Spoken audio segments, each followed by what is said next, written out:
Life can be rewarding for the creative soul. However, if we are going to become serious about it, there are certainly pitfalls to watch out for, especially if we are new to letting the world in on it.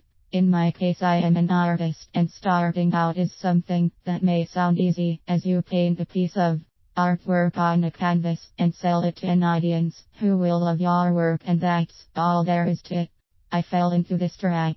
When I first began, I had such a pile up of work in my studio, I could hardly move. In fact, it caused me to stop painting. Just the thought of making a space to paint became a mental issue, and I gave it away for some months. 2 years ago around Christmas, I had a call from my family overseas, whom I had not seen since I had migrated to Australia. They were very excited about seeing my paintings, and I immediately flew into a panic.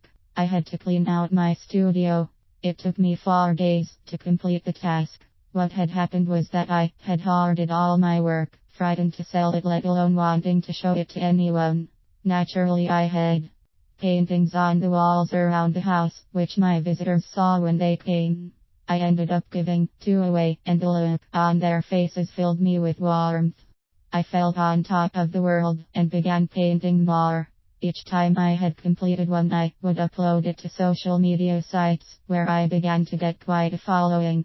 Several people began asking me to hold pieces of my artwork until they could pay me for it. Weeks would go by, and no more would be mentioned about it, yet they continued to stay closely connected to me online.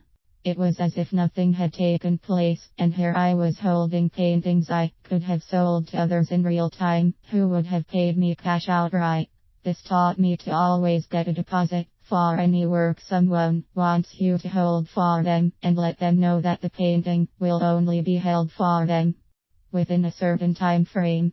That way you don't end up empty-handed. Another pitfall is the person who tries to become your best friend, admiring your work and sending you lovely cards by various artists in the mail, simply because they know how you appreciate art. One very crafty move to get you to finally give them one of your most treasured pieces of work in exchange for feeling obliged to do so. In you go boots and all, and after you don't receive any photos of it framed and hanging on their wall, the penny finally drops.